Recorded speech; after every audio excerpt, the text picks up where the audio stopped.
and welcome to a new episode of Wine 101 on the Road. I'm your host, Scott Sullivan, and I am here today with Ann Ronconi, and she is the owner and winemaker of Lightning Ridge. She makes Italian varietals. It's a labor of love for her, but we're nowhere near Italy. In fact, for the first time, we're down in southern Arizona. We're in the town of Elgin.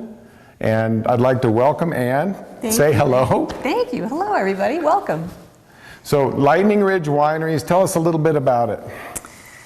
Let's see. We opened, well, there's two answers to how long we've been here. We arrived and started planting in 2005, but we opened in 2009 because we wanted to open with some estate wines, and it takes a while to get there. So, anyway, we're kind of transplants from the Bay Area. So came down here and found out about the recognized viticulture area, the AVA, that is in the Sonoyta area, and started off, just broke ground. Very cool. In fact, Sonoyta and Elgin, this is the first AVA in Arizona. Mm-hmm. For a long time after Prohibition, you were not allowed to grow grapes to make wine. And so in the late 70s, that kind of got lifted, and I hear somebody from U of A and some other people came down here and said, oh my goodness, the soil, the climate, this is a good spot. Right. Professor Gordon Dutt, he founded Sonoyta Vineyards, and he found that the soil conditions here were very similar to in France. So we thought, why not? Let's try this. So, and given our elevation, because we're at 5,000 feet here, that we found the terroir being what it is as far as how the grapes do and how they like it and how they grow, is that with our elevation, the vines don't get fried with the Tucson summer heat. Sure. And so in the summertime, like the daytime, we know, being from Phoenix or Tucson or even up in Prescott, we know how hot it can get here in Arizona. Yeah. But the daytime averages, how high are your highs? I mean, what's the norm for the summer? For the summer, we rarely, this year was an exception, but we rarely get over 100. Okay. So I guess rule of thumb that I go by is if you get the temperatures from Tucson, figure that it's going to be hands down 10 degrees cooler here. Wow. So even 15 or maybe more from Phoenix. From Phoenix. That's why I kid people when they come in from Phoenix, and we're trying to advertise that, when it's 137 up in Phoenix, you can come down here and it's 85. Yeah. So then, now that's the daytime. Now you've got the diurnal effect in the evenings because of this altitude. Everybody thinks we're going down towards Mexico, which is really just a few miles south of us here. We're going to be so hot the further south we get, but we are up in elevation. What is the elevation here? 5,000 feet. 5,000 feet. Yeah. So it does. It wonderfully at night. It cools off, and plus the fact that we're pretty rural here, so there's no concrete to keep the heat from the day. So that diurnal effect that you just mentioned is great for the grapes because it keeps the acidity for the fruit. Sure. And acidity, I think, is good for what is your passion, which is Italian varietals. Mm-hmm. Yes, it is. Tell us a little bit about, I want to take it slow before we get into the wines and the cooperage and all that. I want to talk a little bit about, okay, you're from the Bay Area, you know wine, so we're going to do wine. What's the first step when you get here? You got the property, the soil. I mean, there's a lot of things you have to plan for. There are, and I think one of the key things, in fact, when people come in the tasting room and they're interested in the area is so pretty, I have some acreage, or I want to buy some acreage for a vineyard. And I try and explain it to them. It's like if there are 100 parcels available and you're looking for vineyard property, you just cut 80% of those out because it's very specific what you need. You don't want anything too low. We don't really have that many slopes around here, so that's really not a concern. But it's very particular what you have to look for. As far as when you're going to plant, you have to know how you're going to protect the vines. And then number two, as important as number one, is water. You got to have water. So you can't You have a beautiful site, perfect conditions, drainage and all, but if you don't have any water, it's not going to work. Certainly. So, but we were lucky enough when we came down and started looking. The topography of this place was very nice. We liked the kind of the roll of it because given the fact that we always get April frosts, just when the vines are budding out, that there's enough drop off from the property that we, knock on wood, we get very little frost damage. So the cold air runs down and away from them. Good. Yeah. So that was a plus. But so when we purchased the property, it was grazing. There's a lot of, which you'll find out more about the area, there's a lot of cattle ranching. And so we got it from grazing. So we started from the ground up. We, everything. We did fencing, wells, electrical, phone, just everything. Irrigation, as far as the backbone for the vineyard. And I tell people it's a bittersweet thing because the good news is that we started from scratch. So, we know every inch of the property as far as, just everything about it. And then the bad news is that we know everything about the property because it took so much work to, to make it happen. Absolutely. So now you've picked your site and you're going to plant. You were going to plant Italian hell or high water, or you actually thought about, no, this is a good place for this. And what was that? How did you figure out? You have a lot of varietals. How did you figure out how you were going to plant and what you were going to do? My husband and I are both engineers, and our spreadsheets had spreadsheets for this place when we were figuring everything out. So the one thing we had done was to go and look out what are the what do you call it? The selling modes as far as wine. What's selling? What varietals? Sure. And all of our research came back, and it was very predictable. It was Cabernet, Merlot, Chardonnay. And I think that's when the light bulb went on for me, and I thought, I don't want to grow those. I mean, you can get them anywhere. So, and then I decided, it's like, I think I want to plant what I like to drink, which are, I drink a lot of wine, different wines, but I really enjoy the Italian varietals. So, at the time, though, nobody else really had Italian varietals around here, at least the ones, that we decided on. So a lot of it was a leap of faith, and it wasn't a complete guess because we did choose varietals that like warm weather conditions. We were very careful to pick late budding vines because of the April frost that we always get. So it wasn't a complete shot in the dark, but we did find that they really seem to like it here, at least the ones that we chose. Okay, so we're in the barrel room, and there's obviously a lot of barrels here. There's also another room adjacent to this that has some stainless tanks. So I'm assuming you age in oak, some of them, and are there some long-term agers, or are most of them pretty quick, or? I age by way of varietals. Like some varietals I don't have in barrel very long because they don't need to be. The ones like the Montepulcianos, I'll leave those in for a good 2, well, in this case 3 years. But so it's just, I find that it does a little better for the wine if they have a little more aging to them. Sure. And what type of oak are you using? It varies. I have, and that also applies to what varietal it is. Like I have American oak, which I'll put Zinfandel in. For my Cabernet, I've used French oak. And then for the Montepulciano, I'll use either neutral barrels or European oak. Okay, and if people want to come down here, because like you alluded to, it's quite a ways from Prescott. It's a little more than 3 hours from Phoenix, and it's just about an hour south of Tucson. But this is the Sonoyta Elgin, the first AVA in the state. There's another one east of here, northeast of here in Wilcox. And then, of course, the Verde Valley, which we've done some episodes in. They are not an AVA yet, but they are one of the 3 primary regions. But this one is the oldest, and this one is the one that's been the most established. But it is rural out here. It's a ways to get here. It's gorgeous, and there's a lot to do. So how many acres does it take to fill a room like this?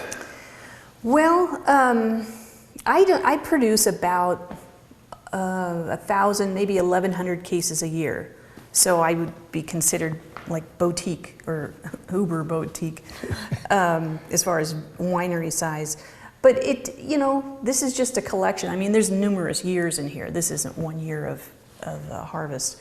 But, it's just a matter of, I always thought too that there'd be some downtime or I think a lot of people do for a winery. Mm-hmm. You spend most of the year, you're waiting, maybe you take care of the vines a little bit, you're a little busy at harvest, and then you get to, relax a bit. And that's just not the case at all. Between, like for now, I'm wrapping up harvest, I still have some barreling to do, and then at that point, I've just got a couple of weeks where I'm just gonna keep cleaning up the vineyard, and then boom, I'm ready for pruning. Yeah, to get ready for the next growth. Yeah, well, pruning takes me about 3 months, so that's why I jump on it right in the beginning of December. So with all the different varietals, what was the first varietal you picked, and about when this year? When did you start picking? Oh, this year.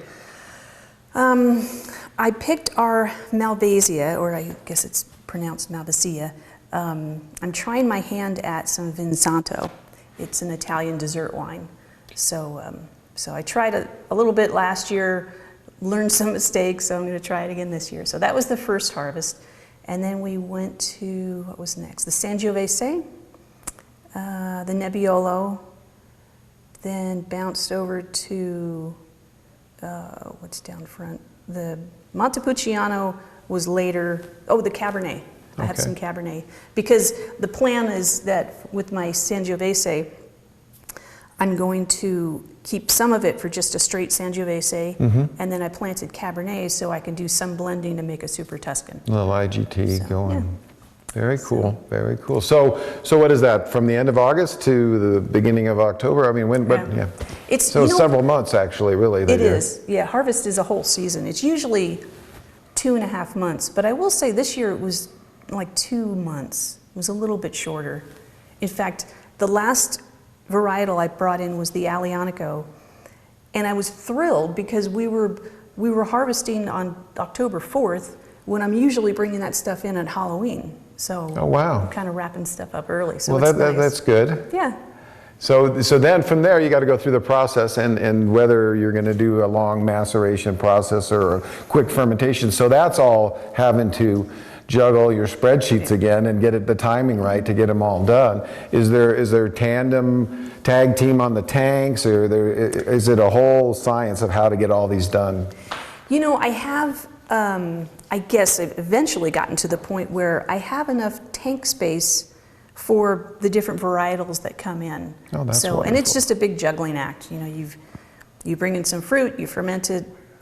My personal choice as after that, some winemakers, once they press it, they go to barrel. But what I do is I press it, and then I'll go to tank for a week or two, and then I barrel to let all the particulates settle out.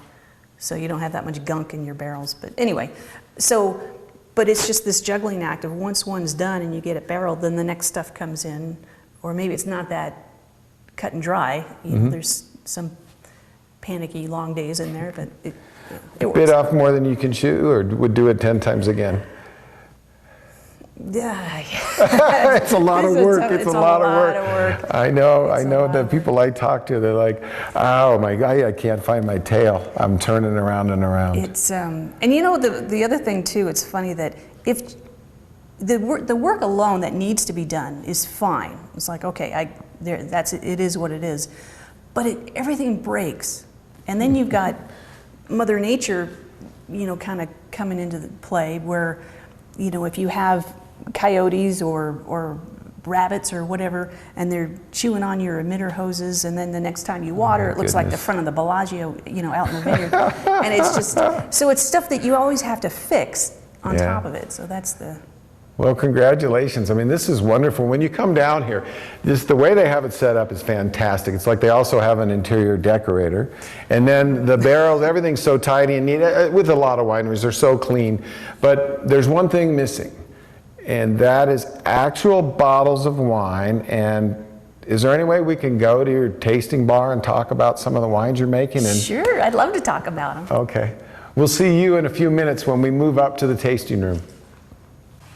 So now we've moved up to this beautiful Italian-inspired wine tasting room and beautiful bar. Anne, this is the moment of truth. We're going to talk about some of the wines that you make and hopefully entice some people to come and check this out because Southern Arizona has a lot to offer. Well, on our tasting flight now, we start off with a Vermentino, which is a little known white wine varietal from Italy. I don't happen to grow this. In fact, I didn't stumble across, but there's a fellow starting his vineyard not far from here. He's about maybe 6 miles from here. Great guy. His vines were 3 years old and he had a crop on them, but he found that, and he didn't have any winemaking equipment. He's just working on his vineyard. So he approached me and said, you know, it's going to break my heart if I have to drop this fruit, but it's not enough to sell to anybody, so do you want it? And I said, sure, thank you, that's wonderful. So I got it. It wasn't much. I think I made like 30 cases. And so when it was done, I thought it came out really nicely. So I got back on the phone and said, Richard, can I get dibs on that next year? So anyway, it's a nice, it's not fruitful, but if you like Sauvignon Blanc, it's very similar to that, just not as citrusy, but it's a nice crisp white. Sounds fantastic. Yeah. And the labels are really unique. They're very cool. So what's the story behind them? Well, at the time, our website fellow was, he was working on our website. We were sitting with him talking about how, I don't know, you talk about colors and how you want the page to look. And I asked him, it finally dawned on me, I said, hey Brian, you know, do you do labels? And he said, okay. So I'm like, great. So I knew exactly what I wanted. I wanted the colors going in this direction. I wanted an impressionistic, but not too much. And he was amazing on Adobe Illustrator, you know, the graphics. So he was working on it on screen, and I kept saying, no, that's not right, do it this way. And so finally he said, oh, for God's sake, lady. So he painted it. So we have an original painting. Oh my. An original oil painting of that. In the color scheme, if you look out, if you can see the rolling hills here in this part of the country, very much brought out in that painting and the label. Very nice. So that was fun. So now let's talk about another varietal. Actually, let's talk about all of them. Yeah, the next up is their Zinfandel. We had Zinfandel here. I luckily never really had the rot problem with my Zin that a couple of the other vineyards had, because it's a thin-skinned cluster or berry that, you know, you can have rot problems. And anyway, so so I had my own estate Zin for a couple of years. This happened to be fruit that I got from California, but it's lovely. I got it from a grower in Paso Robles that he had beautiful fruit and I couldn't pass it up. So that's where that came from. Next up is our Primitivo. Funny thing is that Primitivo and Zinfandel almost completely interchangeable. I mean, down to a cellular level, they're almost So their DNA identical. is similar? They think they're somehow related? Yeah. But I think over in Europe, they can use either name, but here in the States, if it's Zin, you have to put Zin on the label as well as Primitivo. Anyway, so I had about an acre of Primitivo out front, and over the years, it's a game of attrition where the vines will die off, and then you keep, you replant or you keep plugging away. Anyway, after about 6 years, I think half were left, and I came to the point that I have 10.5 acres, and I can't afford to have an acre that's not producing. Sure. So I ripped them out. Broke my heart, but I ripped them out, and the one thing that does so well here is the Montepulciano. So planted more Montepulciano, and they're 2 years old now, so next year I'll get a little fruit off of them. So very good. Next so up. Next. And this is only a small sample of what she makes. She makes a lot of different varietals. So next on the list is Sangiovese. Sangiovese. We have Estate Sangiovese, but this is, it's in barrel and it's coming up to be bottled next. This was fruit that we got from California. Again, great grower. And we knew we wanted it on the tasting list, but we didn't have ours up in the estate stuff harvested yet. So it's a little tricky because it's an early budding vine, and initially the place I had it, they were getting some frost issues, and you lose the fruit and it's not good. So basically I moved where I had the Sangiovese. So now we're good, and we'll soon have a state. Good, good. And then finally, one of more of an uncommon grape, but a really delicious grape from Italy. Originally, the last one. Our Montepulciano. This was the one that we planted. In fact, a number of varietals we planted. It was like throwing something against the wall and just like, let's see if it likes it here. And it turned out, because I was really hoping that the Sangiovese would be our flagship wine, which, you know, a lot of people, if they don't know the varietal, they know of it as Chianti. Sure. But at any rate, it turns out that the Montepulciano has completely overshadowed it, and it's really our flagship wine at this point. Very cool. So where does Montepulciano come from or originate? What part of Italy? That can be a confusing point for a lot of people. There's the hilltop town of Montepulciano in the Tuscany region. Gorgeous, but they don't grow Montepulciano there. They grow Sangiovese for their wonderful the Vino Nobiles. Yeah. At any rate, if you were to look for Montepulciano in the store, you would find it probably more recognizably labeled as Montepulciano d'Abruzzo, which is the region that they grow it in, which happens to be, as far as Italy, everybody knows the shape of Italy. The d'Abruzzo region is over on the east coast, kind of mid-country. Kind of the calf. Yeah. Of your leg. So it's, but that's where the Italian varietal Montepulciano is grown. And it's a pretty old varietal, isn't it? Yeah, it goes back quite a ways. Yeah. So one of the funny stories, when I planted it here, I think a couple of the area's wineries were kind of looking at the different varietals. I was like, so every once in a while they'd check on me. It was like, how's that growing? And I kick myself now because I thought, I should have not said anything.